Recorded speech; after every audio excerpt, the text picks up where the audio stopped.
वाहिगुरू जी का खालसा वाहिगुरू जी की फतेह। TV84 ਦੇ ਸਾਰੇ ਦਰਸ਼ਕ ਤੇ ਸਰੋਤੇ ਜਿਹੜੇ ਸਾਡੇ ਨਾਲ ਇਸ ਵਕਤ ਨਾਰਥ ਅਮਰੀਕਾ ਦੇ ਵਿੱਚੋਂ ਜੁੜੇ ਹੋਏ ਆ ਜਾਂ ਫਿਰ ਸੋਸ਼ਲ ਮੀਡੀਆ ਦੇ ਰਾਹੀਂ ਦੁਨੀਆ ਭਰ ਦੇ ਵਿੱਚ ਸਾਨੂੰ ਦੇਖ ਰਹੇ ਆ, ਉਹਨਾਂ ਸਾਰਿਆਂ ਦਾ ਮੈਂ ਅਮਰਵੀਰ ਸਿੰਘ ਅੱਜ ਇਸ ਪ੍ਰੋਗਰਾਮ ਦੇ ਵਿੱਚ ਤਹਿ ਦਿਲੋਂ ਸਵਾਗਤ ਕਰਦਾ। ਵਿਊਅਰਸ, ਜਿਵੇਂ ਕਿ ਅਸੀਂ ਪਿਛਲੇ ਦਿਨਾਂ ਦੇ ਵਿੱਚ ਵੀ ਇਹ ਗੱਲ ਵਿਚਾਰ ਚਰਚਾ ਦੇ ਅਧੀਨ ਲਿਆਂਦੀ ਹੈ ਕਿ ਖਾਸ ਤੌਰ ਤੇ ਪੁਲਵਾਮਾ ਹਮਲੇ ਤੋਂ ਬਾਅਦ ਕਿਵੇਂ ਸੋਸ਼ਲ ਮੀਡੀਆ ਦੇ ਉੱਪਰ ਵੀ ਤੇ ਅਦਰਵਾਈਜ਼ ਵੀ ਜਿਹੜਾ ਇੱਕ ਫੇਕ ਨਿਊਜ਼ ਜਾਂ ਅਫਵਾਹਾਂ ਦਾ ਜਿਹੜਾ ਚਲਨ ਹੈਗਾ ਉਹ ਦੇਖਣ ਨੂੰ ਮਿਲਿਆ ਭਾਰਤ ਦੇ ਵਿੱਚ ਖਾਸ ਤੌਰ ਤੇ ਓਵਰਆਲ ਜਦੋਂ ਅਸੀਂ ਮੀਡੀਆ ਦੇ ਵਿੱਚ ਦੇਖਦੇ ਹਾਂ। ਪਿਛਲੇ ਦਿਨੀ ਮਾਈਕਰੋਸਾਫਟ ਵੱਲੋਂ ਇੱਕ ਰਿਪੋਰਟ ਜਾਰੀ ਕੀਤੀ ਗਈ ਹੈ ਜਿਹਦੇ ਵਿੱਚ ਇਹ ਖੁਲਾਸਾ ਕੀਤਾ ਗਿਆ ਕਿ ਜਿਹੜੀ ਇਹ ਜਾਲੀ ਖਬਰਾਂ ਹੁੰਦੀਆਂ ਨੇ, ਫੇਕ ਨਿਊਜ਼ ਨੇ, ਲੋਕਾਂ ਵੱਲੋਂ ਕਿਸੇ ਪਾਰਟੀ ਵੱਲੋਂ ਕਿਸੇ ਖਾਸ ਇੱਕ ਮਕਸਦ ਦੇ ਲਈ ਜਿਹੜੀ ਇਹ ਪ੍ਰਮੋਸ਼ਨ ਕੀਤੀ ਜਾਂਦੀ ਹੈ, ਪ੍ਰੋਪੇਗੇਟ ਕੀਤਾ ਜਾਂਦਾ ਹੈ, ਆਪਣਾ ਜਿਹੜਾ ਏਜੰਡਾ ਹੈਗਾ ਉਹਨੂੰ ਅੱਗੇ ਵਧਾਉਣ ਦੇ ਲਈ ਜਿਹੜੀ ਜਾਲੀ ਖਬਰਾਂ ਦੀ ਫੇਕ ਨਿਊਜ਼ ਦੀ ਵਰਤੋਂ ਕੀਤੀ ਜਾਂਦੀ ਹੈ, ਇਹਦਾ ਸਭ ਤੋਂ ਵੱਡਾ ਜਿਹੜਾ ਚਲਨ ਹੈ ਜਾਂ ਜਿਹੜੀਆਂ ਇਹਦੀਆਂ ਸਭ ਤੋਂ ਜ਼ਿਆਦਾ ਐਗਜ਼ੈਂਪਲਸ ਨੇ ਉਹ ਭਾਰਤ ਦੇ ਵਿੱਚ ਮਿਲਦੀਆਂ ਨੇ। ਇਹ ਖੁਲਾਸਾ ਮਾਈਕਰੋਸਾਫਟ ਦੀ ਰਿਪੋਰਟ ਦੇ ਵਿੱਚ ਕੀਤਾ ਗਿਆ। ਸੋ ਜਦੋਂ ਅਸੀਂ ਦੇਖਦੇ ਹਾਂ ਕਿ ਖਾਸ ਤੌਰ ਤੇ ਜੇ ਪੁਲਵਾਮਾ ਹਮਲੇ ਤੋਂ ਬਾਅਦ ਦਾ ਸਾਰਾ ਘਟਨਾਕ੍ਰਮ ਦੇਖਣਾ ਹੋਵੇ, ਜੋ ਵੀ ਵਾਪਰਿਆ, ਕਿਵੇਂ ਪਾਕਿਸਤਾਨ ਦੇ ਖਿਲਾਫ ਇੱਕ ਹਵਾ ਬਣਾਉਣ ਦੇ ਲਈ ਜਿਹੜੀਆਂ ਖਬਰਾਂ ਦੀ ਵਰਤੋਂ ਕੀਤੀ ਗਈ ਹੈ ਜਾਂ ਸਿਆਸੀ ਤੌਰ ਤੇ ਲਾਹਾ ਲੈਣ ਦੇ ਲਈ ਆਪਣਾ ਜਿਹੜੀ ਇਹ ਖਬਰਾਂ ਦੀ ਜਾਲੀ ਖਬਰਾਂ ਦੀ ਵਰਤੋਂ ਕੀਤੀ ਗਈ ਹੈ, ਉਹਦੇ ਵਿੱਚ ਸੋਸ਼ਲ ਮੀਡੀਆ ਦਾ ਬਹੁਤ ਵੱਡਾ ਜਿਹੜਾ ਰੋਲ ਹੈ ਉਹ ਦੇਖਣ ਨੂੰ ਮਿਲਿਆ। ਸੋ ਇਹ ਜਿਹੜੀਆਂ ਖਬਰਾਂ ਇੱਦਾਂ ਪ੍ਰਮੋਟ ਕੀਤੀਆਂ ਜਾਂਦੀਆਂ ਨੇ ਜਾਂ ਹੁੰਦੀਆਂ ਨੇ, ਇੱਦਾਂ ਦੀਆਂ ਜਿਹੜੀਆਂ ਐਗਜ਼ੈਂਪਲਸ ਨੇ ਉਹ ਫਿਰ ਕਿਵੇਂ ਉਹਨੂੰ ਇੱਕ ਫਿਰਕੂ ਰੰਗਤ ਦਿੱਤੀ ਜਾਂਦੀ ਹੈ ਤੇ ਕਿਵੇਂ ਫਿਰ ਇੱਕ ਖਾਸ ਭਾਈਚਾਰੇ, ਖਾਸ ਤੌਰ ਤੇ ਜੇ ਭਾਰਤ ਦੇ ਵਿੱਚ ਦੇਖੀਏ ਤੇ ਘੱਟ ਗਿਣਤੀਆਂ ਦੇ ਹਵਾਲੇ ਨਾਲ ਕਿਵੇਂ ਉਹਨਾਂ ਤੇ ਹਮਲਾ ਕੀਤਾ ਜਾਂਦਾ ਹੈ। ਭੀੜ ਕਿਵੇਂ ਉਹ ਗਊ ਮਾਸ ਦੇ ਨਾਂ ਥੱਲੇ ਹੋਵੇ ਜਾਂ ਲਵ ਜਿਹਾਦ ਦੇ ਨਾਂ ਥੱਲੇ ਹੋਵੇ ਜਾਂ ਅਦਰਵਾਈਜ਼ ਜਦੋਂ ਅਸੀਂ ਦੇਖਦੇ ਹਾਂ ਤਾਂ ਪਿਛਲੇ ਸਾਲ ਦੇ ਵਿੱਚ ਅੰਕੜਿਆਂ ਦੇ ਮੁਤਾਬਕ ਇੱਦਾਂ ਦੀਆਂ ਘਟਨਾਵਾਂ ਹੋਈਆਂ ਨੇ ਕਿ ਜਿਹਦੇ ਵਿੱਚ 40 ਮੌਤਾਂ ਹੋਈਆਂ ਨੇ ਭਾਰਤ ਭਰ ਦੇ ਵਿੱਚ ਪਿਛਲੇ 1 ਸਾਲ ਦਾ ਜਿਹੜਾ ਸਮਾਂ ਸੀ ਉਸ ਦੇ ਦੌਰਾਨ। ਪੁਲਵਾਮਾ ਹਮਲੇ ਤੋਂ ਬਾਅਦ ਕਿਵੇਂ ਅਸੀਂ ਦੇਖਿਆ ਕਿ ਜਿਹੜੇ ਕਾਂਗਰਸ ਦੇ ਪ੍ਰਧਾਨ ਨੇ ਰਾਹੁਲ ਗਾਂਧੀ, ਜਦੋਂ ਅਰੈਸਟ ਕੀਤਾ ਗਿਆ ਜਾਂ ਜਿਸ ਨੌਜਵਾਨ ਵੱਲੋਂ ਇਹ ਆਤਮਘਾਤੀ ਹਮਲਾ ਕੀਤਾ ਗਿਆ ਉਹਦੀ ਫੋਟੋ ਰਾਹੁਲ ਗਾਂਧੀ ਦੇ ਨਾਲ ਇੱਕ ਕੋਆਪਟ ਕਰਕੇ ਐਡਿਟ ਕਰਕੇ ਉਹਨੂੰ ਕਿਵੇਂ ਪ੍ਰਮੋਟ ਕੀਤਾ ਗਿਆ ਜਾਂ ਵਾਇਰਲ ਕੀਤਾ ਗਿਆ, ਇੱਦਾਂ ਦੀ ਹੀ ਜਾਂ ਇੱਦਾਂ ਦੀਆਂ ਕਈ ਐਗਜ਼ਾਮਪਲਸ ਸਾਡੇ ਸਾਹਮਣੇ ਨੇ। ਸੋ ਇਸ ਸਾਰੇ ਨੂੰ ਕਿਵੇਂ ਵਰਤਿਆ ਜਾ ਰਿਹਾ ਹੈ, ਇਹਦਾ ਸਿਆਸੀ ਫਾਇਦਾ ਕਿਹਨੂੰ ਹੋ ਰਿਹਾ ਹੈ ਜਾਂ ਜਿਹੜੀ ਇਹ ਫੇਕ ਨਿਊਜ਼ ਹੈ ਇਹਨੂੰ ਕਿਵੇਂ ਵਰਤਿਆ ਜਾ ਰਿਹਾ ਹੈ ਆਪਣਾ ਲਾਭ ਲੈਣ ਦੇ ਲਈ, ਸਿਆਸੀ ਮੁਫਾਦਾਂ ਦੇ ਲਈ, ਫਿਰਕੂ ਰੰਗਤ ਦੇਣ ਦੇ ਲਈ, ਜਿਹੜੀ ਪੋਲਰਾਈਜੇਸ਼ਨ ਹੈਗੀ ਹੈ ਸੋਸਾਇਟੀ ਦੇ ਵਿੱਚ ਉਹ ਕਰਨ ਦੇ ਲਈ, ਤੇ ਓਵਰਆਲ ਇਸ ਸਾਰੇ ਪਾਰਟ ਦੇ ਵਿੱਚ ਮੀਡੀਆ ਦਾ ਕੀ ਰੋਲ ਹੈ, ਖਾਸ ਤੌਰ ਤੇ ਇਸ ਦੇ ਉੱਤੇ ਅੱਜ ਅਸੀਂ ਗੱਲਬਾਤ ਕਰਾਂਗੇ। ਇਸ ਸਾਰੀ ਵਿਚਾਰ ਚਰਚਾ ਦੇ ਲਈ ਅੱਜ ਸਾਡੇ ਨਾਲ ਦਲ ਖਾਲਸਾ ਦੇ ਉੱਘੇ ਆਗੂ ਸਰਦਾਰ ਸਰਬਜੀਤ ਸਿੰਘ ਘੁਮਾਣ ਸਾਡੇ ਨਾਲ ਅੰਮ੍ਰਿਤਸਰ ਤੋਂ ਪੰਜਾਬ ਦੇ ਵਿੱਚੋਂ ਫੋਨ ਲਾਈਨ ਤੇ ਬਣੇ ਨੇ। ਆਓ ਉਹਨਾਂ ਨਾਲ ਮਿਲ ਕੇ ਅੱਜ ਦੀ ਵਿਚਾਰ ਚਰਚਾ ਦੀ ਸ਼ੁਰੂਆਤ ਕਰਦੇ ਹਾਂ। ਘੁਮਾਣ ਸਾਹਿਬ, ਤੁਹਾਡਾ ਸਵਾਗਤ ਹੈ ਜੀ। ਵਾਹਿਗੁਰੂ ਜੀ ਕਾ ਖਾਲਸਾ ਵਾਹਿਗੁਰੂ ਜੀ ਕੀ ਫਤਿਹ। ਵਾਹਿਗੁਰੂ ਜੀ ਕਾ ਖਾਲਸਾ ਵਾਹਿਗੁਰੂ ਜੀ ਕੀ ਫਤਿਹ ਜੀ। ਘੁਮਾਣ ਸਾਹਿਬ, ਜਦੋਂ ਅਸੀਂ ਜਿਵੇਂ ਮੈਂ ਫੇਕ ਨਿਊਜ਼ ਦੀ ਗੱਲ ਕੀਤੀ ਹੈ ਕਿ ਇਸ ਵਕਤ ਸੋਸ਼ਲ ਮੀਡੀਆ ਤੇ ਇਹਦੀ ਭਰਮਾਰ ਹੈ ਜਾਂ ਮੀਡੀਆ ਦੇ ਰੋਲ ਬਾਰੇ ਅਸੀਂ ਮੇਨ ਤੌਰ ਤੇ ਗੱਲਬਾਤ ਕਰਾਂਗੇ। ਅਸੀਂ ਦੇਖਿਆ ਵੀ ਜਿਹੜੀਆਂ ਫੇਸਬੁੱਕ ਨੇ ਜਾਂ ਵਟਸਐਪ ਹੈ, ਇਹਨਾਂ ਨੂੰ ਇਸ ਹਿਸਾਬ ਦੇ ਨਾਲ ਉਹ ਕੀਤਾ ਗਿਆ, ਫੇਕ ਨਿਊਜ਼ ਦੀ ਵਰਤੋਂ ਕੀਤੀ ਗਈ ਹੈ ਪਿਛਲੇ ਸਮੇਂ ਦੇ ਵਿੱਚ ਵੀ। ਇਹਨਾਂ ਕੰਪਨੀਆਂ ਨੂੰ ਆਪਣੇ ਜਿਹੜੇ ਰੂਲਸ ਹੈਗੇ ਆ ਉਹ ਵੀ ਚੇਂਜ ਕਰਨੇ ਪਏ ਨੇ, ਚੇਂਜ ਕੀਤੇ ਜਾ ਰਹੇ ਨੇ ਇਸ ਵਕਤ ਇਹ ਸਾਰੇ ਚਲਨ ਨੂੰ ਦੇਖਦਿਆਂ ਕਿ ਇਹਨੂੰ ਰੋਕਿਆ ਕਿਵੇਂ ਜਾਵੇ। ਸੋ ਤੁਸੀਂ ਕੀ ਸਮਝਦੇ ਹੋ ਕਿ ਖਾਸ ਤੌਰ ਤੇ ਪੁਲਵਾਮਾ ਹਮਲੇ ਤੋਂ ਬਾਅਦ, ਜਿਵੇਂ ਮੈਂ ਇੱਕ ਉਦਾਹਰਣ ਦਿੱਤੀ ਹੈ ਕਿ ਰਾਹੁਲ ਗਾਂਧੀ ਦੇ ਨਾਲ ਉਸ ਹਮਲਾਵਰ ਦੀ, ਜਿਸ ਬੰਦੇ ਨੇ, ਜਿਸ ਨੌਜਵਾਨ ਨੇ, ਖਾੜਕੂ ਨੇ, ਕਸ਼ਮੀਰੀ ਖਾੜਕੂ ਨੇ ਅੱਤਵਾਦੀ ਹਮਲਾ ਜਿਹੜਾ ਇਹ ਆਤਮਘਾਤੀ ਹਮਲਾ ਸੀ ਉਹ ਕੀਤਾ ਸੀ ਪੁਲਵਾਮਾ ਦੇ ਵਿੱਚ, ਉਹਦੀ ਐਡਿਟ ਕਰਕੇ ਪਿਕਚਰ ਨਾਲ ਜੋੜੀ ਗਈ ਤੇ ਕਿਵੇਂ ਫਿਰ ਉਹਨੂੰ ਵਾਇਰਲ ਕੀਤਾ ਗਿਆ ਥਰੂ ਆਊਟ ਵਟਸਐਪ ਦੇ ਰਾਹੀਂ ਸੋਸ਼ਲ ਮੀਡੀਆ ਦੇ ਉੱਤੇ। ਸੋ ਕੀ ਸਮਝਦੇ ਹੋ ਕਿ ਇਸ ਦੇ ਵਿੱਚ ਜਿਹੜੀ ਇਹਦਾ ਫਾਇਦਾ ਕਿਵੇਂ ਲਿਆ ਜਾ ਰਿਹਾ ਹੈ, ਕਿਉਂਕਿ ਖਾਸ ਤੌਰ ਤੇ ਇਹਦੀ ਸੂਈ ਭਾਜਪਾ ਦੇ ਵੱਲ ਨੂੰ ਜਾਂਦੀ ਹੈ ਵੀ ਸਿਆਸੀ ਜਿਹੜਾ ਮੁਫਾਦ ਹੈ ਇਹ ਸਾਰੇ ਪਾਰਟ ਦਾ ਉਹਨਾਂ ਨੂੰ ਹੋ ਰਿਹਾ। ਤੁਸੀਂ ਇਹਨੂੰ ਕਿਵੇਂ ਦੇਖਦੇ ਹੋ ਕਿ ਇਹ ਸਾਰੇ ਪਾਰਟ ਦੇ ਵਿੱਚ ਮੀਡੀਆ ਦਾ ਕੀ ਰੋਲ ਹੈ ਤੇ ਜਿਹੜੀ ਇਹ ਫੇਕ ਨਿਊਜ਼ ਦੀ ਗੱਲ ਹੈਗੀ ਹੈ ਇਹ ਅੱਜ ਕਿੱਥੇ ਕੁ ਖਲੋਤੀ ਹੈ ਜਾਂ ਸੋਸਾਇਟੀ ਨੂੰ ਪੋਲਰਾਈਜ਼ ਕਿਵੇਂ ਕਰ ਰਹੀ ਹੈ? ਦੇਖੋ, ਭਾਜਪਾ ਜਾਂ ਹਿੰਦੂ ਕੱਟੜਵਾਦ ਵਾਲੀਆਂ ਜਿਹੜੀਆਂ ਤਾਕਤਾਂ ਨੇਗੀਆਂ, ਉਹਨਾਂ ਨੇ ਬੜੇ ਲੰਮੇ ਚਿਰ ਤੋਂ ਆਪਾਂ ਚਰਚਾ ਸੁਣਦੇ ਆ ਰਹੇ ਹਾਂ ਵੀ ਇੱਕ ਭਾਜਪਾ ਨੇ ਸਪੈਸ਼ਲ IT ਦਿੱਲੀ ਇੱਕ ਕੰਪਨੀ ਬਣਾਇਆ ਹੋਇਆ ਜਿਹਦਾ ਕੰਮ ਹੈਗਾ ਵੀ ਹਿੰਦੂ ਕੱਟੜਵਾਦ ਨੂੰ ਉਭਾਰਨਾ ਤੇ ਪੋਲਰਾਈਜ਼ੇਸ਼ਨ ਕਰਨ ਵਾਲੀਆਂ ਇਹੋ ਜਿਹੀਆਂ ਗੱਲਾਂ ਲਿਖਣੀਆਂ, ਖਬਰਾਂ ਬਣਾਉਣੀਆਂ, ਝੂਠੀਆਂ ਗੱਲਾਂ ਇਸ ਤਰੀਕੇ ਨਾਲ ਪ੍ਰਜੈਂਟ ਕਰਨੀਆਂ ਵੀ ਜਿਹੜੀਆਂ ਹਿੰਦੂ ਕੱਟੜਵਾਦ ਤੋਂ ਵੱਖਰੀ ਸੋਚ ਰੱਖਣ ਵਾਲੇ ਲੋਕ ਨੇ, ਮੁਸਲਮਾਨਾਂ, ਈਸਾਈਆਂ, ਸਿੱਖਾਂ, ਕਸ਼ਮੀਰੀਆਂ, ਦਲਿਤਾਂ ਜਾਂ ਹੋਰਾਂ ਨੂੰ ਤਾਂ ਉਹ ਟਾਰਗੇਟ ਕਰਦੇ ਹੀ ਨੇ। ਪਰ ਬੜਾ ਵੱਡਾ ਹਿੱਸਾ ਹਿੰਦੂਆਂ ਦਾ ਵੀ ਉਹਨਾਂ ਤੋਂ ਪੀੜਤਾ ਹੋਈ ਆ, ਜਿਹੜੇ ਹਿੰਦੂ ਕੱਟੜਵਾਦ ਨਾਲ ਸਹਿਮਤ ਨਹੀਂ ਹੈਗੇ, ਜਿਹੜੇ ਥੋੜੇ ਜਿਹੇ ਆਪਦੇ ਨੂੰ ਲਿਬਰਲ ਜਾਂ ਓਪਨ ਮਾਈਂਡਡ ਸੈਕੂਲਰ ਕਹਿੰਦੇ ਆ ਹਿੰਦੂ, ਉਹ ਵੀ ਇਹਨਾਂ ਦੇ ਨਿਸ਼ਾਨੇ ਲਿਖਾਉਂਦੇ ਆ ਜੀ। ਉਹ ਜਿਹੜਾ ਫੇਕ ਨਿਊਜ਼ ਜਾਂ ਜਾਰੀ ਖਬਰਾਂ ਬਣਾ ਕੇ ਜਾਂ ਜਿਵੇਂ ਆਪਾਂ ਰਾਜੀਵ ਗਾਂਧੀ ਵਾਲੀ ਮੁੱਦੇ ਦੀ, ਰਾਹੁਲ ਗਾਂਧੀ ਵਾਲੀ ਮੁੱਦੇ ਦੀ ਗੱਲ ਕਰਦੇ ਆ, ਇੱਦਾਂ ਦੀਆਂ ਇੱਕ ਦੋ ਨਹੀਂ, ਪਿਛਲੇ ਅਸੀਂ 5-7 ਸਾਲਾਂ ਦੇ ਵਿੱਚ ਲਗਾਤਾਰ ਬੜੀਆਂ ਵੱਡੀਆਂ ਚੀਜ਼ਾਂ ਦੇਖੀਆਂ ਨੇ, ਮਹਿਸੂਸ ਕੀਤੀਆਂ ਨੇ ਔਰ ਉਹਦੇ ਉੱਤੇ ਕੰਮ ਵੀ ਕੀਤਾ। ਸਮਝਿਆ ਸਾਰੇ ਜਿਹੜਾ ਇਹ ਵਰਤਾਰਾ ਚੱਲ ਰਿਹਾ ਕਿ ਲੋਕਾਂ ਦੀ ਮਾਨਸਿਕਤਾ ਨੂੰ ਕਾਬੂ ਕਰਕੇ ਮਨਮਰਜ਼ੀ ਦੇ ਰਿਜ਼ਲਟ ਬਣਵਾਉਣ ਦੇ ਲਈ, ਖਾਸ ਤੌਰ ਦੇ ਉੱਤੇ ਹਿੰਦੂ ਕੱਟੜਵਾਦ ਨੂੰ ਸਭ ਤੋਂ ਫਿਕਰਲੀ ਚੀਜ਼ ਬਣਾਉਣ ਦੇ ਲਈ ਵੀ ਹਿੰਦੂ ਕੱਟੜਵਾਦੀ ਤਾਕਤਾਂ ਜਿਹੜੀਆਂ ਮੋਦੀ ਦੇ ਝੰਡੇ ਹੇਠ, ਭਗਵੇਂ ਝੰਡੇ ਹੇਠ RSS ਦੇ ਨਾਲ ਸਹਿਮਤ ਹੋ ਕੇ ਚੱਲ ਰਹੀਆਂ ਨੇ ਜੀ। ਉਹ ਭਾਰਤ ਦੇ ਵਿੱਚ ਸਭ ਤੋਂ ਸੁਪਰੀਮ ਚੀਜ਼ ਆ, ਉਹੀ ਦੇਸ਼ ਭਗਤ ਆ, ਉਹੀ ਦੇਸ਼ ਆ। ਤੇ ਜਿਹੜਾ ਵੀ ਇਹਨਾਂ ਚੀਜ਼ਾਂ ਨਾਲ ਸਹਿਮਤ ਨਹੀਂ ਹੈਗਾ ਕਿ ਅਸੀਂ ਉਹਨੂੰ ਜ਼ਿਆਦਾ ਬਦਨਾਮ ਕਰਾਂਗੇ ਜਾਂ ਉਹਨਾਂ ਨੂੰ ਮਤਲਬ ਕਿ ਬਣ ਲਈ ਆਪਦੇ ਏਜੰਡੇ ਦੇ ਸਾਹਮਣੇ ਮਜਬੂਰ ਕਰਕੇ ਮੇਰੀ ਪਵਾਉਣ ਦੇ ਲਈ, ਈਦ ਮਨਾਉਣ ਦੇ ਲਈ, ਘੜੇ ਦੀ ਮੱਛੀ ਮਾਰਨ ਦੇ ਲਈ ਅਸੀਂ ਸਾਰਾ ਕੁਝ ਕਰਾਂਗੇ। ਇਸ ਤਰੀਕੇ ਦੇ ਨਾਲ ਫੇਕ ਨਿਊਜ਼ ਦੇ ਜਿਹੜੇ ਨੇ ਉਹ ਚੱਲ ਰਹੇ ਨੇ ਸਾਰੇ ਜਿਹੜੇ ਪ੍ਰੋਜੈਕਟ ਜੀ। ਕੱਲਾ ਫੇਕ ਨਿਊਜ਼ ਸੋਸ਼ਲ ਮੀਡੀਆ ਦੇ ਉੱਤੇ ਨਹੀਂ ਚੱਲਦੀ। ਜਿਹੜੇ ਭਾਰਤ ਦੇ ਸਾਡੇ TV ਚੈਨਲ ਨੇ, ਇਹਨਾਂ ਦੇ ਉੱਤੇ ਖਬਰਾਂ ਦੀ ਚਰਚਾ ਦੇ ਬਹਾਨੇ ਜਾਣ ਬੁੱਝ ਕੇ ਇਸ ਤਰੀਕੇ ਨਾਲ ਮਾਹੌਲ ਬਣਾਇਆ ਜਾਂਦਾ ਉੱਥੇ ਕਿ ਉਹ ਖਬਰ ਜਿਹੜੀ ਆ ਉਹ ਵੀ ਬੜੀ ਮਤਲਬ ਇਸ ਤਰੀਕੇ ਨਾਲ ਭੜਕਾਊ ਲਹਿਜੇ ਵਿੱਚੋਂ ਪੇਸ਼ ਕਰਦੇ ਨੇ, ਜਿਸ ਤੋਂ ਬਾਅਦ ਵਿੱਚ ਅਗਲੇ ਦਿਨ ਜਾਂ ਅਗਲੇ ਦਿਨਾਂ ਦੇ ਵਿੱਚ ਫਿਰ ਉਹੋ ਜਿਹੀਆਂ ਜਿਹੜੀਆਂ ਘਟਨਾਵਾਂ ਨੇ ਹੋਰ ਵਾਪਰਨ, ਖਬਰ ਇਹਨਾਂ ਦਾ ਫੇਕ ਨਿਊਜ਼ ਪੈਦਾ ਕੀਤੀ ਜਾਂਦੀ ਹੈ। ਫਿਰ ਉਹਦੇ ਅਨੁਸਾਰ ਮਨਮਰਜ਼ੀ ਦੇ ਜੱਜ ਬਣਾਉਣ ਦੇ ਲਈ, ਹਿੰਸਾ ਵਧਾਉਣ ਦੇ ਲਈ, ਲੋਕਾਂ ਦੇ ਦਿਲਾਂ ਦੇ ਵਿੱਚ ਨਫ਼ਰਤ ਪੈਦਾ ਕਰਨ ਦੇ ਲਈ ਜੋ ਕੁਝ ਕੀਤਾ ਜਾਂਦਾ, ਉਹ ਹਰ ਰੋਜ਼ ਜਿਹੜਾ ਪ੍ਰਾਈਮ ਟਾਈਮ ਸਮਝਿਆ ਜਾਂਦਾ, ਜਦੋਂ ਲੋਕ ਜ਼ਿਆਦਾ ਟੈਲੀਵਿਜ਼ਨ ਦੇਖਦੇ ਨੇ, ਉਸ ਟਾਈਮ ਟੈਲੀਵਿਜ਼ਨਾਂ ਦੇ ਉੱਤੇ ਬੜੇ ਅਸੀਂ ਦੇਖ ਰਹੇ ਹੈਗੇ ਆ ਕਿ 50 ਤੋਂ ਲੈ ਕੇ 100 ਦੇ ਵਿਚਾਲੇ ਇੱਕ ਟੀਮ ਤਿਆਰ ਹੋਈ ਹੈ ਬੰਦਿਆਂ ਦੀ। ਉਹ ਬਹੁਤ ਜ਼ਿਆਦਾ ਉੱਚੀ ਬੋਲ ਕੇ, ਬਹੁਤ ਜ਼ਿਆਦਾ ਨਫ਼ਰਤ ਭਰੇ ਲਹਿਜੇ ਨਾਲ ਬੋਲ ਕੇ ਕਿ ਅਸੀਂ ਤੇ ਸਾਡੇ ਵਰਗੇ ਲੋਕ ਜਿਹੜੇ ਆ, ਅਸੀਂ ਤਾਂ ਹੈਗੇ ਆ ਦੇਸ਼ ਭਗਤ, ਜਿਹੜਾ ਸਾਡੀ ਬੋਲੀ ਨਹੀਂ ਬੋਲਦਾ ਉਹ ਦੇਸ਼ ਦਾ ਦੀਵਾਰ ਆ। ਉਹ ਦੇਸ਼ ਦਾ ਦੀਵਾਰ ਬਣ ਤੋਂ ਬਚਣ ਦੇ ਲਈ ਬਹੁਤ ਸਾਰੇ ਲੋਕ ਚੁੱਪ ਕਰ ਜਾਂਦੇ ਨੇ ਤੇ ਜਿਹੜੇ ਅੜਦੇ ਨੇ ਉਹਨਾਂ ਦੇ ਉੱਤੇ ਧੀਰਾਂ ਦੇ ਹਮਲੇ ਵੀ ਹੁੰਦੇ ਨੇ। ਤੇ ਇਸ ਤਰੀਕੇ ਦੇ ਨਾਲ ਜਿਹੜਾ ਫੇਕ ਨਿਊਜ਼ ਦੇ ਰਾਹੀਂ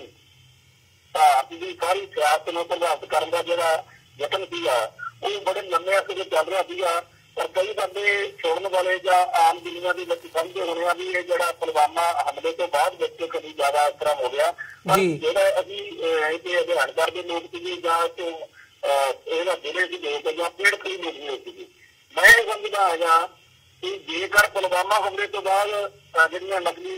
ਖਬਰਾਂ ਬਣਾ ਕੇ ਇਹਨਾਂ ਨੇ ਮਾਹੌਲ ਸਿਰਜਿਆ, ਜੰਗ ਦਾ ਮਾਹੌਲ ਸਿਰਜਿਆ, ਨਫ਼ਰਤ ਦਾ ਮਾਹੌਲ ਸਿਰਜਿਆ, ਉਹਦੇ ਦੌਰਾਨ ਜਿਹੜਾ ਸਾਰੇ ਦੁਨੀਆ ਭਰ ਦੇ ਵਿੱਚ ਨੰਗੀ ਹੋ ਗਏ ਨੇ। ਹੁਣ ਸ਼ਰੇਆਮ ਜਿਹੜੀ ਬੀਜੀ ਧਿਰ ਵਾ, ਜਿਹੜੀ ਤੋਂ ਅਧੰਕਰ ਜਾਂ ਪੀੜਤ ਧਿਰ ਸੀਗੀ, ਉਹਨੇ ਵੀ ਸਾਹਮਣੇ ਜਾ ਕੇ ਆਪਦਾ ਪੱਖ ਰੱਖਣਾ ਸ਼ੁਰੂ ਕਰ ਦਿੱਤਾ ਹੈਗਾ ਕਿ ਆਹ ਦੇਖੋ ਜੀ ਏਦਾਂ ਇਹ ਕਰਦੇ ਨੇ, ਆਹ ਝੂਠੀਆਂ ਖਬਰਾਂ ਦੀ ਅੱਜ ਤੋਂ ਪਹਿਲਾਂ ਏਦਾਂ ਕਦੇ ਚਰਚਾ ਨਹੀਂ ਸੀ ਹੋਈ। ਪੁਲਵਾਮਾ ਹਮਲੇ ਦੇ ਵਿੱਚ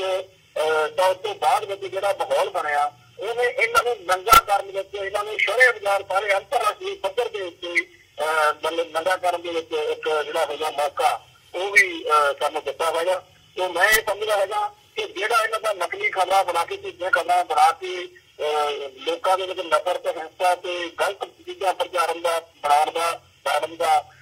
ਜਿਹੜਾ ਏਜੰਡਾ, ਇਹ ਇੱਕਦਮ ਸਿਖਰ ਤੇ ਜਾ ਕੇ ਹੁਣ ਉਹ ਨੰਗੀ ਚੁੱਕੀ ਹੈ ਗੱਲ। ਅੱਜ ਸਾਰੇ ਸ਼ਰੇਆਮ ਟੀਵੀ ਚੈਨਲ ਤੇ ਅਸੀਂ ਵੀ ਕਰ ਰਹੇ ਹਾਂ ਗੱਲ, ਇੱਕ ਗੱਲਾਂ ਹੋਣ ਲੱਗੀਆਂ ਨੇ, ਇਹ ਇੱਕ ਸਿਖਰ ਤੇ ਚਲੀ ਹੈਗਾ ਜੀ। ਤੇ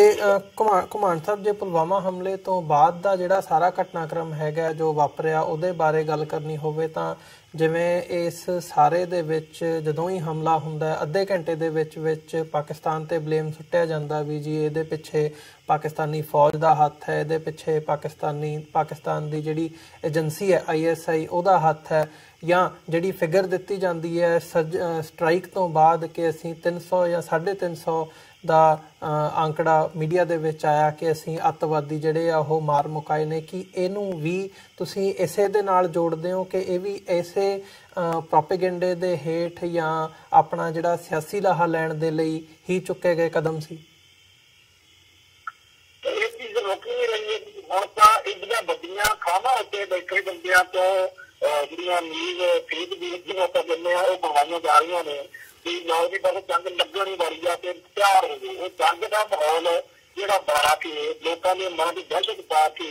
ਜਿਹੜੀ ਆਪਦੀ ਸਿਆਸੀ ਲਾਹਾ ਲੈਣ ਦੀ ਵਰਤੀ ਆ ਉਹ ਅਜੇ ਰੁਕੀ ਨਹੀਂ ਹੈਗੀ। ਪੁਲਵਾਮਾ ਹਮਲੇ ਤੋਂ ਬਾਅਦ ਵਿੱਚ ਜਿਹੜਾ ਆਪਾਂ 에ਅਰਫੋਰਸ ਦੀ ਗੱਲ ਕਰਦੇ ਹਾਂ ਇਹਦੇ ਅੰਦਰੋਂ ਦੀ ਗੱਲ ਆ, ਇਹ ਤਾਂ ਹੁਣ ਇਹਨਾਂ ਜਿਹੜੇ ਭਾਰਤ ਦੇ ਬਹੁਤ ਸਾਰੇ ਜਿਹੜੇ ਸਰਕਾਰਦਾ ਲੀਡਰ ਨੇ ਉਹ ਵੀ ਕੱਟ ਰਹੇ ਨੇ ਕਿ ਸਾਨੂੰ ਦੱਸੋ ਤਾਂ ਸਹੀ, ਦੇਰ ਹੁਣ ਆਪ ਹੀ ਕਹੀ ਜਾਂਦੇ ਸੀ ਅਸੀਂ ਤਾਂ ਉੱਥੇ ਸਿਰਫ ਖਾਲੀ ਕਰਕੇ ਬੰਦ ਕਿੱਕਣ ਗਏ ਸੀ। ਇਹਦੇ ਨਾਲ ਤਾਂ ਫਿਰ ਪਾਕਿਸਤਾਨ ਦਾ ਇਮਰਾਨ ਖਾਨ ਚੰਗਾ ਜੀ ਨੇ ਪਹਿਲੇ ਕਿਹਾ ਕਿ ਅਸੀਂ ਤਾਂ ਸਿਰਫ ਦਿਖਾਉਣਾ ਸੀਗਾ ਵੀ ਅਸੀਂ ਵੀ ਆਪਦੇ ਮੁਲਕ ਦੀ ਸੋਵਰਨਟੀ ਦੇ ਲਈ ਕਿਤੇ ਵੀ ਅੱਜ ਤੱਕ ਜਾ ਸਕਦੇ ਹਾਂ। ਜਿਹੜਾ ਉਹਨਾਂ ਨੇ ਕੀਤਾ ਤੇ ਉਹਨਾਂ ਨੇ ਆਪਦਾ ਐਡਵਰਟ ਸਹੀ ਕੀਤਾ, ਉਹਨਾਂ ਜਿੰਨਾ ਨੇ ਕੀਤਾ ਉਹਨਾਂ ਦੇ ਇੱਧਰ ਤਾਂ ਇਹਨਾਂ ਨੇ ਇਹ ਬਣਾਉਣ ਦੇ ਵਿੱਚ ਅਸੀਂ ਬੜੀ ਤੋਪ ਆ ਦੇਖੋ ਇਹਦੇ ਉੱਤੇ ਵੀ 3-4 ਬੜਾ ਮਾਰ ਕੇ ਆਉਂਦਾ ਉਹਨਾਂ ਦਾ ਉਹ ਗੱਲਬਾਤ ਦੀ ਚੀਜ਼ ਨਾ ਵੀ ਉਹ ਨਹੀਂ ਹੋ ਸਕਦੀ। ਤੇ ਇਹਨਾਂ ਨੇ ਉਹ ਕਰਨ ਤੋਂ ਬਾਅਦ ਵਿੱਚ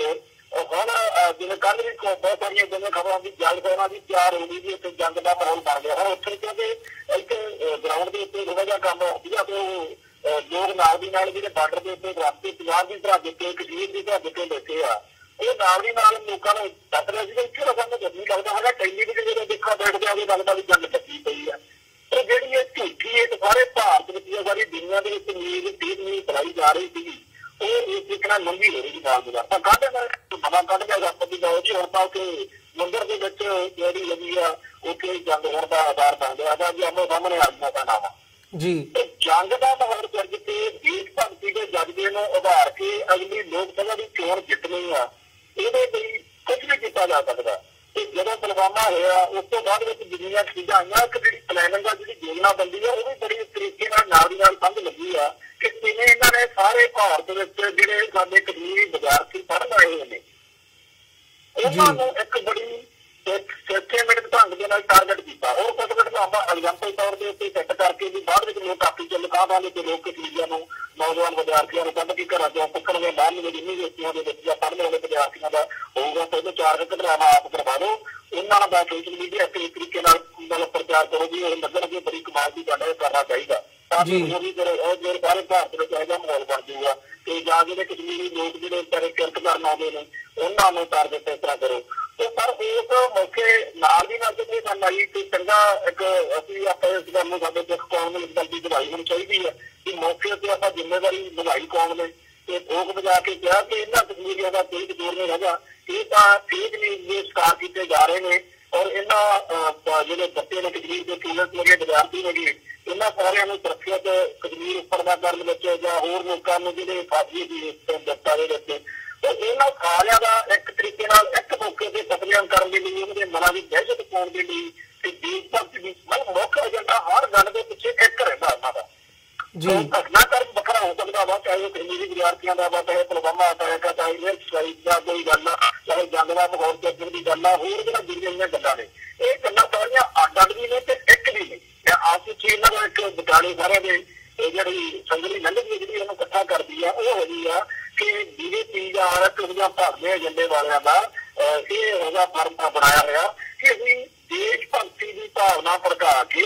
ਮੁਲਕ ਦੇ ਲੋਕਾਂ ਦੀਆਂ ਵੋਟਾਂ ਜਿਹੜੀਆਂ ਨੇ ਉਹ ਇਕੱਠੀਆਂ ਕਰਦੀਆਂ ਨੇ। ਇਹ ਤਾਂ ਸਾਨੂੰ ਮਿਲਣੀਆਂ ਨਹੀਂ ਕਿਉਂਕਿ ਹੁਣ ਨਾ ਤਾਂ ਰਾਮ ਮੰਦਿਰ ਦਾ ਮੁੱਦਾ ਕੰਮ ਆਉਂਦਾ ਨਾ ਜਿਹੜੇ ਉਦੋਂ ਪਹਿਲੇ ਪਿਛਲੇ ਸਮਿਆਂ 'ਚ ਇਹਨਾਂ ਨੇ ਮੁੱਦੇ ਵਰਤੇ ਉਹ ਕੰਮ ਆਉਂਦੇ ਆ। ਲੋਕ ਉਹਨਾਂ ਮੁੱਦਿਆਂ ਤੇ ਹੁਣ ਇਹਨਾਂ ਦੇ ਨਾਂ ਨਹੀਂ ਕਰਦੇ। ਇਹਨਾਂ ਲੋਕਾਂ ਨੇ ਪਾਕਿਸਤਾਨ ਨੂੰ ਇੱਕ ਬਹੁਤ ਵੱਡਾ ਦੁਸ਼ਮਣ ਮੁਲਕ ਜਿਹੜਾ ਸਾਨੂੰ ਖਾਣ ਨੂੰ ਖੜਾ ਬਸ ਜੀ ਜੰਗ ਲੱਗਣ ਵਾਲੀ ਆ ਲੋਕਾਂ ਸਾਨੂੰ ਵੋਟਾਂ ਪਾ ਦਿਓ ਨਹੀਂ ਤਾਂ ਤੁਸੀਂ ਮਾਰੇਗਾ। ਇਸ ਤਰੀਕੇ ਦਾ ਮਾਹੌਲ ਜਿਹੜਾ ਹੈਗਾ ਉਹ ਚੱਲਦਾ ਜਾ ਰਿਹਾ। ਔਰ ਮੈਂ ਜਿਹੜੀ ਫੇਰ ਗੱਲ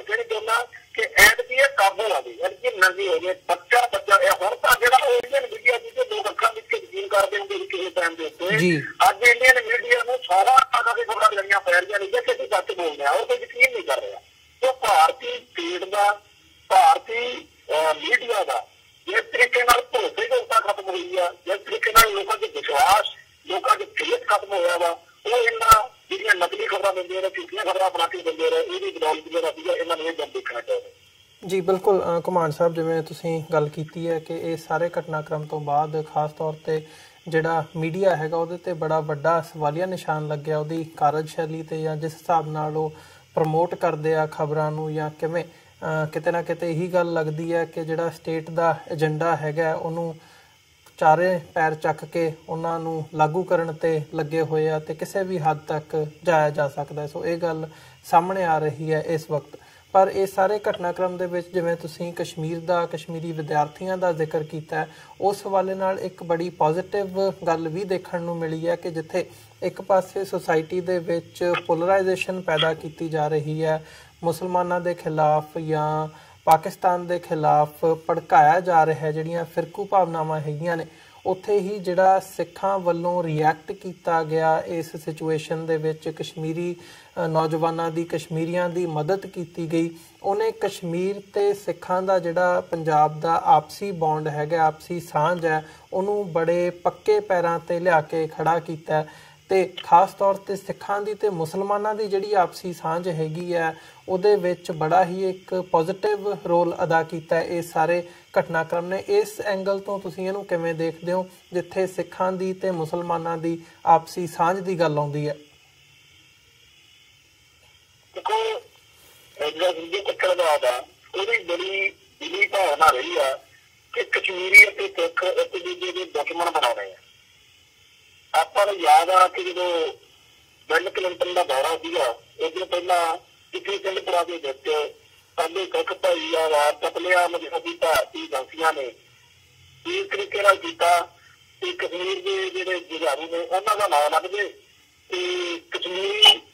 ਜਿਹੜੀ ਮੁਜਾਹਿਦੀਨ ਨੇ ਜਾਂ ਕਸ਼ਮੀਰ ਦੇ ਲੋਕ ਜਿਹੜੇ ਲੜ ਰਹੇ ਨੇ ਆਪਣੀ ਆਜ਼ਾਦੀ ਲਈ, ਉਹਨਾਂ ਦਾ ਸਿੱਖਾਂ ਨਾਲ ਇੱਕ ਵੈਰ ਪੈਦਾ ਹੋ ਜਾਏ, ਦੁਸ਼ਮਣੀ ਪੈਦਾ ਹੋ ਜਾਏ, ਜਿਸ ਨਾਲ ਇਹ ਉਲਝਾ। ਉਹ ਕੱਲੀ ਘਟਨਾ ਉਹ ਹੈ ਜਿਹੜੀ ਸਾਹਮਣੇ ਆਈ ਆ, ਪਰ ਇਹ ਤੋਂ ਬਿਨਾਂ ਇੱਕ ਬੜਾ ਲੰਬਾ ਜਿਹੜਾ ਏਜੰਡਾ ਵਾ ਜਿਹਦੇ ਤਹਿਤ ਕਸ਼ਮੀਰੀਆਂ ਨੂੰ ਸਿੱਖਾਂ ਦੇ ਨਾਲ ਟਕਰਾਅ ਦੀ ਪੋਜੀਸ਼ਨ ਤੇ ਲਿਆਉਣ ਦੇ ਲਈ ਪੂਰੀ ਮਿਹਨਤ ਕੀਤੀ ਜਾਂਦੀ ਹੈ। ਉਹ ਸਾਰੀ ਜਿਹੜੀ ਮਿਹਨਤ ਸੀ ਉਹ ਐਸ ਮੌਕੇ ਬੇਕਾਰ ਹੋ ਗਈ ਜਦੋਂ ਪੁਲਵਾਮਾ ਅਟੈਕ ਤੋਂ ਬਾਅਦ ਜਿਹੜੀ ਸਾਡੇ ਧਰਮ ਦੇ ਸਿਧਾਂਤ ਨੇ ਸਿੱਖੀ ਦੇ ਵੀ ਜਿਹੜਾ ਦਲਿਤਾਂ ਦਾ ਜਿਹੜਾ ਧੱਕਾ ਹੋ ਰਿਹਾ ਤੇ ਉਹਦੇ ਨਾਲ ਅਸੀਂ ਖੜਨਾ। ਤੇ ਜਿਵੇਂ ਕਿਸੇ ਟਾਈਮ ਕਸ਼ਮੀਰੀ ਪੰਡਤ ਆਏ ਸੀ ਗੁਰੂ ਤੇਗ ਬਹਾਦਰ ਜੀ ਦੇ ਦਰਬਾਰ ਦੇ ਵਿੱਚ, ਤੇ ਉਹਨਾਂ ਦੇ ਨਾਲ ਗੁਰੂ ਘਰ ਨੇ ਉਹਨਾਂ ਦੇ ਬਾਂਹ ਫੜੀ ਸੀ, ਇਸ ਟਾਈਮ ਕਸ਼ਮੀਰੀ ਮੁਸਲਮਾਨਾਂ ਨੂੰ ਜਦੋਂ ਪੰਥ ਦੀ ਲੋੜ ਪਈ ਤਾਂ ਪੰਥ ਨੇ ਡਟ ਕੇ ਆਪਦਾ ਫਰਜ਼ ਜਿਹੜਾ ਸਿੱਖ ਸਿਧਾਂਤ ਆ ਉਹਦੇ ਅਨੁਸਾਰ ਸਰਬੱਤ ਦੇ ਭਲੇ ਦੇ ਸਿਧਾਂਤ ਅਨੁਸਾਰ ਨਿਭਾਇਆ। ਔਰ ਜਿਸ ਟਾਈਮ ਇਹ ਸਾਰਾ ਵਾਪਰ ਰਿਹਾ ਸੀਗਾ, ਉਸ ਵੇਲੇ ਹਿੰਦੂ ਕੱਟੜਵਾਦੀ ਤਾਕਤਾਂ ਇੰਨੀ ਬੁਰੀ ਤਰ੍ਹਾਂ ਫਟੀਆਂ ਹੋਈਆਂ ਬੋਲ ਰਹੀਆਂ ਸੀ, ਇਹਨਾਂ ਦੁਖੀ ਹੋ ਕੇ ਬੋਲ ਰਹੀਆਂ ਸੀ, ਔਰ ਉਹਨਾਂ ਦੀ ਜਿਹੜੀ ਪੀੜ, ਉਹਨਾਂ ਦਾ ਜਿਹੜਾ ਮਤਲਬ ਬਰਦਾਸ਼ਤ ਨਹੀਂ ਹੋ ਰਿਹਾ ਹੈਗਾ ਕਿ ਸਿੱਖ ਕਿਉਂ ਇਸ ਤਰੀਕੇ ਨਾਲ ਕਰ ਰਹੇ ਨੇ। ਤੇ ਸਿੱਖਾਂ ਨੇ ਆਪਦੇ ਗੁਰੂ ਦੇ ਸਿਧਾਂਤ ਅਨੁਸਾਰ ਸੇਵਾ ਕੀਤੀ, ਔਰ ਜਿੰਨਾ ਵੱਡਾ ਮਾਣ ਸਤਿਕਾਰ ਕਸ਼ਮੀਰੀ ਆਵਾਮ ਨੇ ਸਿੱਖਾਂ ਨੂੰ ਉਸ ਮੌਕੇ ਦਿੱਤਾ। ਉਹਦੇ ਬਾਅਦ ਵਿੱਚ ਦੁਨੀਆ ਨੇ ਇਹ ਮੰਨੀ ਆ ਗੱਲ ਕਿ ਪਿਛਲੇ 60-70 ਸਾਲਾਂ ਤੋਂ ਕਸ਼ਮੀਰੀ ਲੋਕਾਂ ਦਾ ਦਿਲ ਜਿੱਤਣ ਦੇ ਵਿੱਚ ਜਿਹੜੀ ਭਾਰਤੀ ਲੋਕ ਨੇ ਇਹ ਤਾਂ ਕਾਮਯਾਬ ਨਹੀਂ ਹੋ ਸਕੇ, ਪਰ ਸਿੱਖਾਂ ਨੇ 5 ਦਿਨ ਦੇ ਵਿੱਚ ਹੀ ਉਹਨਾਂ ਤੋਂ ਉਹ ਸਾਰਾ ਕੁਝ ਕਹਾ ਲਿਆ ਜਿਹੜਾ ਕੁਝ ਉਹ ਮਤਲਬ ਸ਼ਾਇਦ ਕਦੇ ਨਾ ਕਹਿਣ ਕਸ਼ਮੀਰੀ ਲੋਕ ਜਿਹੜੇ ਨੇ ਕਿਸੇ ਹੋਰ ਬਾਰੇ। ਬਹੁਤ ਹੀ ਵੱਡਾ ਦਿਨ ਉਹਨਾਂ ਨੇ ਖੁੱਲ੍ਹਾ ਕਰਕੇ ਇਸ ਲਈ ਜਿਹੜਾ ਫੈਸਲੇ ਹੋਏ ਨੇ ਕਸ਼ਮੀਰੀ ਆਵਾਮ, ਇਹਦੀ ਬੜੀ ਵੱਡੀ ਮਤਲਬ ਭੂਮਿਕਾ ਵਾ। ਔਰ ਸਾਡੀ ਕੌਮ ਦਾ, ਸਿੱਖ ਕੌਮ ਦਾ ਅੰਤਰਰਾਸ਼ਟਰੀ ਭਾਈਚਾਰੇ ਦੇ ਉੱਤੇ ਇਸ ਗੱਲ ਦੇ ਲਈ ਇੱਕ ਬੜਾ ਚੰਗਾ ਸੁਨੇਹਾ ਗਿਆ ਗਾ। ਇਹ ਲੋਕ ਜਿਹੜੇ ਨੇ ਇਹ ਨਹੀਂ ਦੇਖਦੇ ਹੋਏ ਕਿ ਦੁਖੀ ਕੌਣ ਆ, ਇਹ ਸਿਰਫ ਇਹ ਦੇਖਦੇ ਨੇ ਕਿ ਅਸੀਂ ਦੁੱਖ ਦੇ ਟਾਈਮ ਦੇ ਉੱਤੇ ਜਿਹੜੀ ਧਿਰ ਪੀੜਤ ਧਿਰ ਵਾ ਉਹਦੇ ਨਾਲ ਖੜਨਾ। ਇਹਨਾਂ ਦੀ ਹਿਸਟਰੀ ਦੇ ਵਿੱਚ ਇਹ ਵੀ ਦਰਜ ਆ ਕਿ ਕਸ਼ਮੀਰੀ ਪੰਡਤਾਂ ਦੇ ਹੱਕ 'ਚ ਖੜੇ ਸੀ, ਉਹਨਾਂ ਦੇ ਹਿਸਟਰੀ 'ਚ ਇਹ ਵੀ ਦਰਜ ਹੋ ਗਿਆ ਕਿ ਜੇ ਕਸ਼ਮੀਰੀ ਮੁਸਲਮਾਨਾਂ ਤੇ ਭੀੜ ਪਈ ਆ ਇਹ ਉਹਨਾਂ ਵੱਲ ਵੀ ਖੜੇ ਸੀ। ਔਰ ਇਹ ਜਿਹੜੀ ਤੀਜੀ ਚੀਜ਼ ਆ ਹਿੰਦੂ ਕੱਟੜਵਾਦ, ਉਹਦੀ ਜਿਹੜੀ ਤੀਰ ਆ ਮੈਂ ਉਹਦੇ ਵੱਲ ਫਿਰ ਇੱਕ ਵਾਰੀ ਜਿਹੜੀ ਨਜ਼ਰ ਵਾ ਸਾਡੀ ਹੋਣੀ ਚਾਹੀਦੀ ਆ। ਬਾਗ ਵਾਲੀ ਅੱਖ ਰੱਖਣ ਦੀ ਸਾਨੂੰ ਲੋੜ ਆ ਆ ਕਿ ਹੁਣ ਕੋਈ ਨਾ ਕੋਈ ਧਾਰਾ ਇਹੋ ਜਿਹਾ ਵਾਪਰਾ ਕੇ ਜਿਹਦੇ ਨਾਲ ਕਸ਼ਮੀਰੀਆਂ ਅਤੇ ਸਿੱਖਾਂ ਦੇ ਵਿਚਾਲੇ ਨਫ਼ਰਤ ਤੇ ਦੂਰੀ ਬਣ ਸਕੇ। ਜੀ ਜੇ ਕੋਈ ਨਵਾਂ ਉਪਰਾਲਾ ਕਰਨਗੇ ਤਾਂ ਸਾਨੂੰ ਅੱਖਾਂ ਖੋਲ੍ਹ ਕੇ ਰੱਖਣ ਦੀ ਲੋੜ ਆ ਕਿ ਅਸੀਂ ਕਦੇ ਇਹੋ ਜਿਹੀ ਜਲਦੀ ਦਾ ਸ਼ਿਕਾਰ ਨਾ ਹੋਈਏ। ਜੀ ਬਿਲਕੁਲ। ਘੁਮਾਣ ਸਾਹਿਬ, ਜਾਂਦੇ ਜਾਂਦੇ ਜਿਵੇਂ ਅਸੀਂ ਮੀਡੀਆ ਦੇ ਰੋਲ ਬਾਰੇ ਇਹ ਸਾਰੇ ਘਟਨਾਕ੍ਰਮ ਦੇ ਵਿੱਚ ਤੇ ਖਾਸ ਤੌਰ ਤੇ ਫੇਕ ਨਿਊਜ਼ ਬਾਰੇ ਵਿਚਾਰ ਚਰਚਾ ਕਰਦੇ ਹਾਂ ਤੇ ਆਮ ਤੌਰ ਤੇ ਸੋਸ਼ਲ ਮੀਡੀਆ ਤੇ ਦੇਖਣ ਨੂੰ ਮਿਲਦਾ ਕੋਈ ਵੀ ਇੱਦਾਂ ਦੀ ਜਿਹੜੀ ਖਬਰ ਆਉਂਦੀ ਹੈ ਉਹਨੂੰ ਅਸੀਂ ਵੀ ਅੱਗੇ ਦੀ ਅੱਗੇ ਪ੍ਰਮੋਟ ਕਰਨ ਤੇ ਲੱਗੇ ਹੁੰਦੇ ਆ, ਜਾਂ ਜਿਹੜੀ ਇਹ ਨਫ਼ਰਤ ਦੀ ਰਾਜਨੀਤੀ ਹੈਗੀ ਹੈ ਉਹਦੇ ਅਸੀਂ ਵੀ ਉਹਦੇ ਵਿੱਚ ਆਪਣਾ ਯੋਗਦਾਨ ਪਾਉਂਦੇ ਹਾਂ। ਸੋ ਜਿਹੜੇ ਦਰਸ਼ਕ ਸਾਡੇ ਨਾਲ ਇਸ ਵਕਤ ਜੁੜੇ ਹੋਏ ਆ, ਕੀ ਸਮਝਦੇ ਹੋ ਕਿ ਪਰਸਨਲ ਲੈਵਲ ਤੇ ਕਿਵੇਂ ਇਹਨੂੰ ਕੰਟਰੋਲ ਕੀਤਾ ਜਾ ਸਕਦਾ, ਕੀ ਕੀਤਾ ਜਾ ਸਕਦਾ ਤਾਂ ਕਿ ਜਿਹੜਾ ਇੱਦਾਂ ਦਾ ਕੋਈ ਵੀ ਮੂਵ ਹੁੰਦਾ ਉਹਨੂੰ ਠੱਲ ਪਾਈ ਜਾ ਸਕੇ, ਰੋਕਿਆ ਜਾ ਸਕੇ? ਖਬਰ ਦੀ ਜਿਹੜੀ ਉੱਪਰਲੀ ਟਾਈਟਲ ਕੱਢਿਆ ਹੋਇਆ ਨਾ, ਹੈਡਲਾਈਨ ਜਿਹੜੀ ਬਣਾਇਆ ਹੁੰਦਾ ਉਹ ਹੀ ਦੱਸ ਦਿੰਦੀ ਹੈ ਕਿ ਖਬਰ ਬਹੁਤ ਭੜਕਾਹਟ ਭਰੇ ਲਹਿਜੇ ਤੇ ਲਿਖੀ ਗਈ ਹੈ। ਉਹਨੂੰ ਪੜ੍ਹਨ ਸਾਰ ਸ਼ੇਅਰ ਕਰਨ ਦੀ ਬਜਾਏ ਜੇਕਰ ਖੋਲ੍ਹ ਕੇ ਪੜ੍ਹ ਲਿਆ ਜਾਵੇ ਤਾਂ ਅੱਧੇ ਘੰਟੇ ਸਮਝ ਲੱਗ ਜਾਂਦੀ ਹੈ ਕਿ ਵਿੱਚ ਗੱਲ ਕਰਨੀ ਸਿਰਫ ਟਾਈਟਲ ਇਹੋ ਜਿਹਾ ਦਿੱਤਾ ਗਿਆ ਜਿਹਦੇ ਨਾਲ ਅਸੀਂ ਅੱਗੇ ਦੀ ਭੇਜੀਏ ਤਾਂ ਲੋਕਾਂ ਦੀ ਭੜਕਾਹਟ ਪੈਦਾ ਹੋਊ। ਜੀ ਪੂਰੀ ਗੱਲ ਜਦੋਂ ਖਬਰ ਦੀ ਪੜ੍ਹ ਲਿਆ ਕਰਦੇ ਨਾ, ਉਹ ਖਬਰ ਕਿੰਨੀ ਪੜ੍ਹ ਲਈ ਹੈ ਖੋਲ੍ਹ ਕੇ ਉਹਦੇ ਪਤਾ ਲੱਗ ਜਾਂਦਾ। ਤੇ ਸਾਡੀ ਖਾਸ ਤੌਰ ਦੇ ਉੱਤੇ ਜਿਹੜੀਆਂ ਟਾਰਗੇਟ ਦੇ ਨੇ ਹਿੰਦੂ ਪੱਖਣਵਾਦ ਦੇ ਜਿਹੜੀਆਂ ਧਿਰਾਂ, ਉਹਨਾਂ ਸਾਰਿਆਂ ਨੂੰ ਇਹ ਬੇਨਤੀ ਆ ਕਿ ਗੱਜ ਵੱਜ ਕੇ ਸੋਸ਼ਲ ਮੀਡੀਆ ਦੇ ਉੱਤੇ ਆਪਦਾ ਪੱਖ ਰੱਖੋ ਤੇ ਨਾਲ ਦੀ ਨਾਲ ਇਹ ਗੱਲ ਦੱਸੋ ਕਿ ਜਿਹੜੀ ਸੋਸ਼ਲ ਮੀਡੀਆ ਦੇ ਰਾਹੀਂ ਫੇਕ ਨਿਊਜ਼ ਆ ਉਹ ਕਿਸ ਤਰੀਕੇ ਦੀ ਹੁੰਦੀ ਆ, ਉਹਦੇ ਕੰਟੈਂਟ ਕੀ ਹੁੰਦੇ ਨੇ, ਉਹਨਾਂ ਨੂੰ ਸਮਝ ਕੇ ਅੱਗੇ ਨਹੀਂ ਤੋਰਨਾ। ਉਹਦੇ ਲਈ ਆਪਦੇ ਭਾਈਚਾਰੇ ਦੇ ਅੰਦਰ ਮਤਲਬ ਜਿਵੇਂ ਇੱਕ ਉਹਨਾਂ ਨੇ ਸਿਸਟਮ ਖੜਾ ਕੀਤਾ ਕਿ ਲੋਕਾਂ ਨੂੰ ਭੜਕਾਹਟ ਭਰੀਆਂ ਖਬਰਾਂ ਪਹੁੰਚਣੀਆਂ ਨੇ ਤੇ ਸਾਨੂੰ ਵੀ ਇੱਕ ਸਿਸਟਮ ਖੜਾ ਕਰਨਾ ਪਊ ਕਿ ਉਹ ਰੋਕਣੀਆਂ ਕਿਵੇਂ ਨੇ। ਇਹਦੇ ਨਾਲ ਹੀ ਸਾਡਾ ਜਿਹੜਾ ਹੈਗਾ ਇਹ ਸਮੱਸਿਆ ਹੱਲ ਹੋਊਗੀ। ਪਰ ਇੱਕ ਗੱਲ ਮੈਂ ਹੋਰ ਜਿਹੜੀ ਚਾਹੁੰਦਾ, ਸੱਜੇ ਪਾਤਸ਼ਾਹ ਕੁਦਰਤ ਬੜੀ ਬੇਅੰਤ ਵਾ ਔਰ ਐਸ ਪੁਲਵਾਮਾ ਹਮਲੇ ਨੇ ਇਹ ਗੱਲ ਸਿਖਰ ਤੇ ਜਾ ਕੇ ਪੂਰੀ ਤਰ੍ਹਾਂ ਨੰਗੀ ਕਰਤੀ। ਸੋਸ਼ਲ ਮੀਡੀਆ ਦੇ ਉੱਤੇ ਹੋਣ ਚਾਹੇ ਟੈਲੀਵਿਜ਼ਨ ਚੈਨਲਾਂ ਦੇ ਉੱਤੇ ਹੋਣ, ਨਕਲੀ ਖਬਰਾਂ ਬਣਾ ਕੇ ਭੜਕਾਹਟ ਪੈਦਾ ਕਰਨ ਵਾਲੇ ਬੰਦੇ ਆ ਜਿੰਨੇ, ਉਹਨਾਂ ਦਾ ਜਿਸ ਤਰੀਕੇ ਨਾਲ ਦੁਨੀਆ ਦੀ ਜਮੀਨ ਨਿਕਲ ਰਿਹਾ, ਜਿਸ ਤਰੀਕੇ ਨਾਲ ਉਹ ਹੁਣ ਤਾਂ ਇਹੋ ਲੱਗਣ ਲੱਗਿਆ ਪਿਆ ਵੀ ਹਰ ਖਬਰ ਦੇਣ ਤੋਂ ਪਹਿਲਾਂ ਕਿਹਾ ਕਰਨਗੇ ਕਿ ਸਹੁੰ ਖਾਂਦੇ ਦੇ ਕੀ ਗੱਲ ਪਰ ਜਦੋਂ ਦੀ ਖਬਰ ਬਿਲਕੁਲ ਸੱਚੀ ਆ ਪਰ ਯਕੀਨ ਨਹੀਂ ਕਰਾ ਕਰਨਾ ਔਰ ਇਹ ਸਿਖਰ ਤੇ ਚੀਜ਼ ਚਲੀ ਗਈ ਹੈ। ਜੀ ਘੁਮਾਣ ਸਾਹਿਬ, ਤੁਹਾਡਾ ਬਹੁਤ ਬਹੁਤ ਧੰਨਵਾਦ। ਤੁਸੀਂ ਆਪਣਾ ਸਮਾਂ ਕੱਢਿਆ ਤੇ ਸਾਡੇ ਨਾਲ ਵਿਚਾਰਾਂ ਦੀ ਸਾਂਝ ਪਾਈ ਹੈ। ਜਿਹੜੇ ਸਾਡੇ ਦਰਸ਼ਕ ਇਸ ਵਕਤ ਸਾਡੇ ਨਾਲ ਜੁੜੇ ਹੋਏ ਨੇ, ਇੱਕ ਇਹਨੂੰ ਕੰਕਲੂਡਿੰਗ ਕਮੈਂਟ ਹੀ ਕਹਿ ਲਓ ਕਿ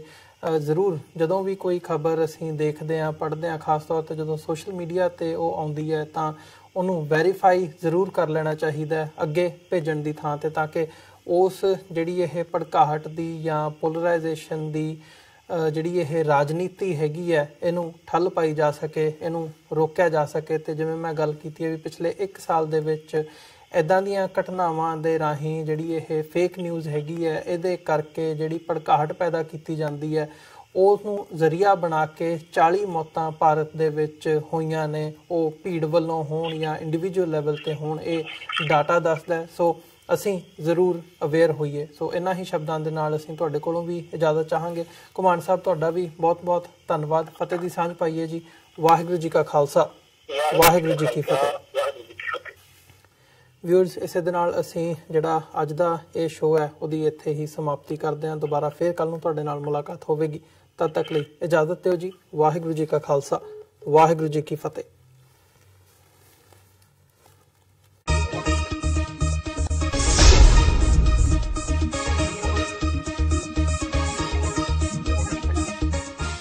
ਕੀ ਤੁਸੀਂ ਆਪਣੇ